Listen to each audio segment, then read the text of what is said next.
Bienvenue sur la chaîne du cabinet Prodigue. Aujourd'hui, nous allons continuer un cas que nous avons déjà commencé ensemble il y a quelques jours. Vous venez de voir la radio post-opératoire de la première session. Je vous mettrai le lien vers cette première vidéo. Ici, vous pouvez voir la guérison de la gencive après 7 jours. On a perdu un gros 2 petits millimètres au niveau de l'inter de bridge.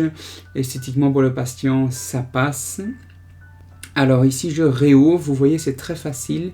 Je repasse à travers mon ionomère de verre de couleur rouge que j'élimine très facilement avec cette fraise Hélène. Je vais venir enlever également la boulette de téflon et puis alors l'hydroxyde de calcium que j'avais mis la dernière fois. J'élimine encore un tout petit peu mon pansement temporaire. Et alors je vais venir rincer, activer pour éliminer tout l'hydroxyde de calcium que j'avais mis en place. Alors dans ce cas-ci, j'ai en fait eu beaucoup de difficultés à obtenir la longueur de travail par la couronne et en fait la longueur de cette dent qui est extrêmement longue, en fait qui fait 25 mm. J'ai été un petit peu surpris de la longueur. Donc ici j'essaye une première fois avec une grosse lime, le canal est séché, il n'y a plus de suppuration.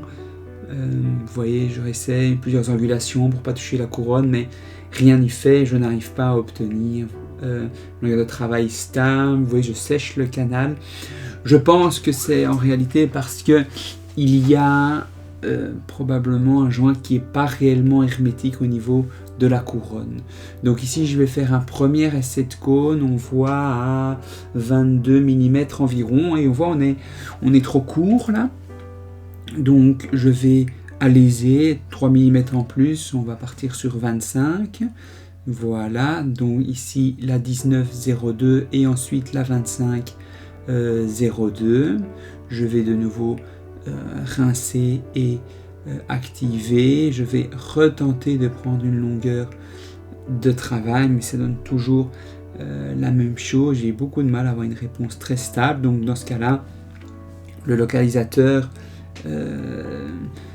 vous êtes un petit peu moins. J'ai parfois ce genre de cas si vous avez des patients qui n'avalent pas leur salive pendant le traitement et donc le crochet du localisateur d'Apex baigne dans la salive, ça peut donner des mauvaises réponses, donc ça on peut être attentif. Ici j'ai refait un essai, on est un tout petit peu plus loin, on voit qu'il nous manque un tout petit peu, donc je vais simplement adapter un cône un tout petit peu plus petit et procéder à l'obturation.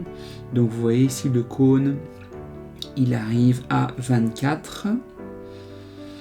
Ici je vais couper une partie des excès, voilà, et je vais venir tasser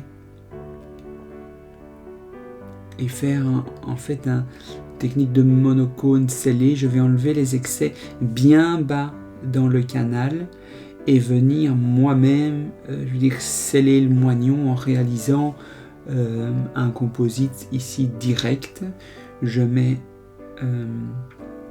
mon adhésif que je photopolymérise et puis je viens moi-même essayer de refermer ça hermétiquement. Ça sera ça qui fera le succès évidemment de mon traitement. Gentiment au composite bulk fluide ici, je viens finir de reboucher la dent. Voilà, je polis et puis je vais vous montrer la radiographie post-opératoire. Ça c'est la radio finale, on est bien à l'apex comme il faut. On peut deviner que la couronne n'est pas adaptée parfaitement. Voilà, je vous remercie de m'avoir écouté. Si la vidéo vous a plu, n'hésitez pas à vous abonner et je vous dis à très bientôt. Au revoir.